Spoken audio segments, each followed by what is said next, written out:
Well, with Dr Phalatse's ousting, the coalition government in Joburg, implemented after the local government elections last year, has collapsed. Many more coalitions seem tenuous at best at the moment. To discuss, we're joined by Dr Tim Maake, who is the MD of DTM Consulting. Doctor, thank you for being with us. What do you think of the former mayor going to the courts? We've even had judges before writing about this matter, saying you can't always determine political outcomes through the courts. And even if she wins, she's up against a political tide, is she not? Thank you very much, Francis, and to your viewers at home. I think the truth of the matter is that we have said it before, that the coalition arrangements at a municipal level is definitely going to be a complicated one, primarily because of the fact that the parties that are representing the communities within the various municipal councils, and you look at the margins of control, it's too slim to a point that every person or any party that assumes responsibility must always be reminded that their fate can, the events can turn at any given time, be it in Ekurhuleni, be it in the city of Tshwane, and so on. For as long as there's no decisive margin in terms of governing the city, they must be ready for these kind of events. So as a result, the issue of going to court is not going to bring an end towards the whole changes that will always come in from time to time, precisely because you must also bear in mind that the same situation has occurred in the Nelson Mandela Bay, wherein the DA were able to oust the ANC from power. So this is something that political parties need to live with, because they will be at the mercy of those that they enter into arrangements with for them to be supported. So the DA should not be surprised when these kind of things are happening, and running to court, it's also not going to be a sustainable solution for them, because it is still going to happen even if they can retain power. And is this something we have to live with as residents? The concern is always about continuity, about service delivery, about who's going to fix the city if the roles are always changing. Look, that is the most unfortunate situation that we confronted with. Basically, let's take a look at the city of Joburg as an example. For government to be able to attract investors, for government to be able to improve the economic situations of its citizens, you need cities such as the city of Joburg to be stable. And this instability at a governance level is not helping the cause for government to make sure that the economic situation is turned around. For investors to put their money into the city of Joburg, first and foremost, they are worried, or they are interested in seeing that there is good governance, there is also sustainable leadership at that level. And at this point in time, all of these are definitely going to affect the communities in and around the city of Joburg.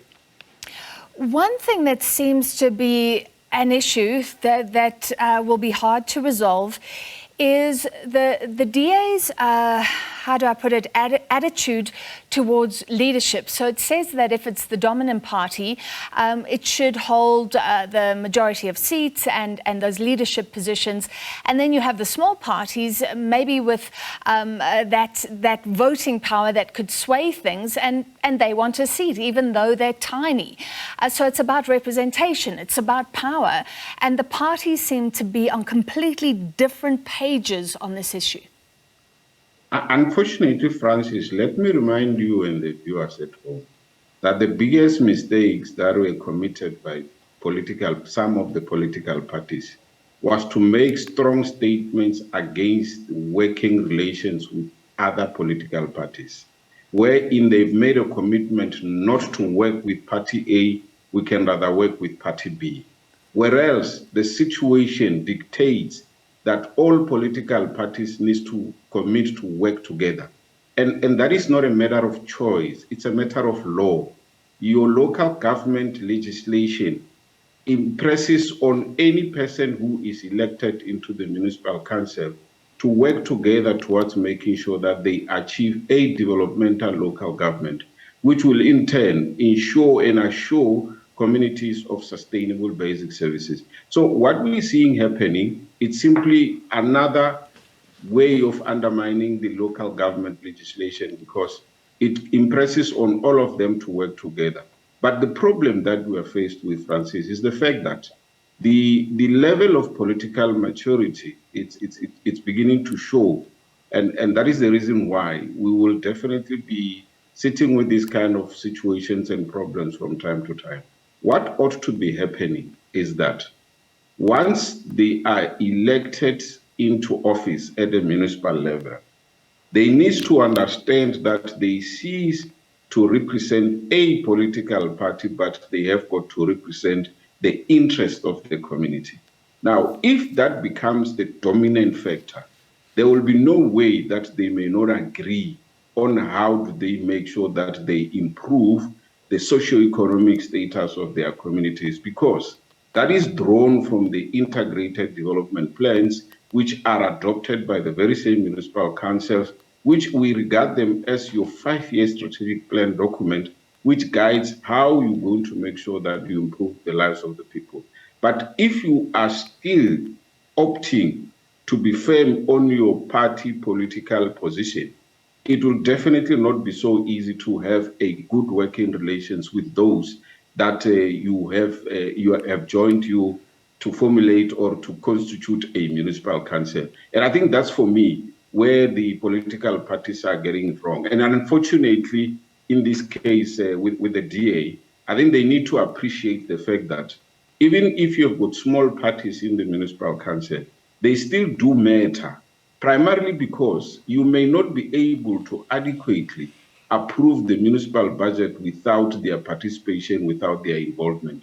That in itself immediately tells you that there is a need by law for councillors to cooperate and work with one another without necessarily thinking that it has to be engineered from somewhere, whether is it from the courts and so on. The Municipal Finance Management Act, on the approval of the budget, it's a point in case which, when you read it, it tells you that a budget of a municipality can only be approved by a 2/3 majority, which simply means that even those small parties do matter. But if you ignore them, you ignore them at your peril. And I think this is exactly what we are seeing in the city of Joburg.